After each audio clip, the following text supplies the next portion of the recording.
जय एसक्यूएल को आगे बढ़ाते हुए आज हम एसक्यूएल फॉर डेटा क्वेरी को जानेंगे। एसक्यूएल फॉर डेटा क्वेरी में सबसे पहले आता है सेलेक्ट स्टेटमेंट। सेलेक्ट का मतलब क्या होता है? किसी भी पर्टिकुलर ऑब्जेक्ट को, ध्यान रखिएगा, किसी भी पर्टिकुलर ऑब्जेक्ट या डेटा को आपको रिट्राइव कराना है उस पर्टिकुलर टेबल से, तो आपको सेलेक्ट स्टेटमेंट का यूज करना होता है।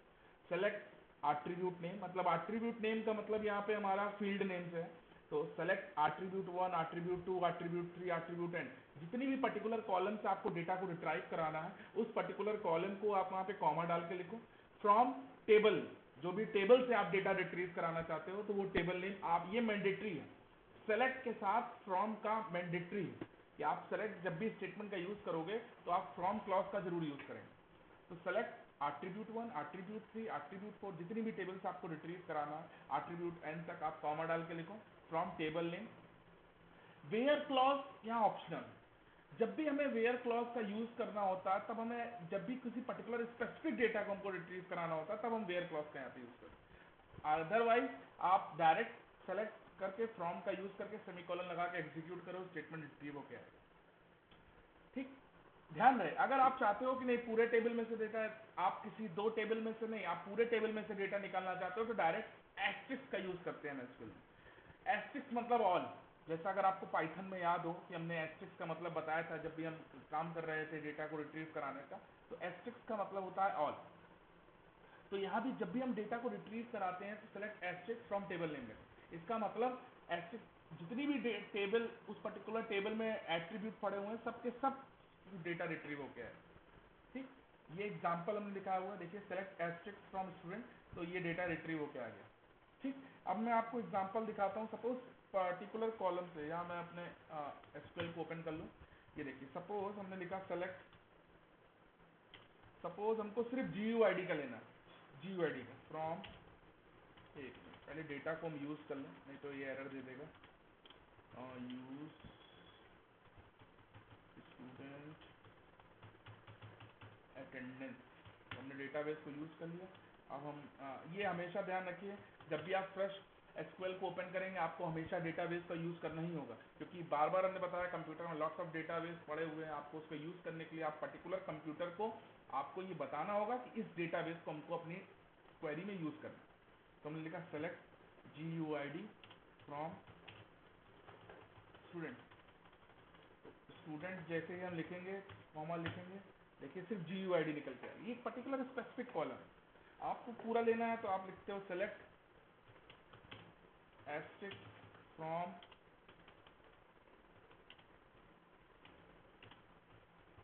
स्टूडेंट, देखो पूरा डेटा लेगा। आप चाहते हो सिर्फ दो ही कॉलम आए तो सेलेक्ट, सपोज हम चाहते हैं रोल नंबर आ जाए,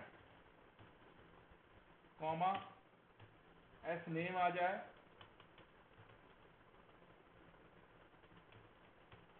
कॉमा GUID आ जाए।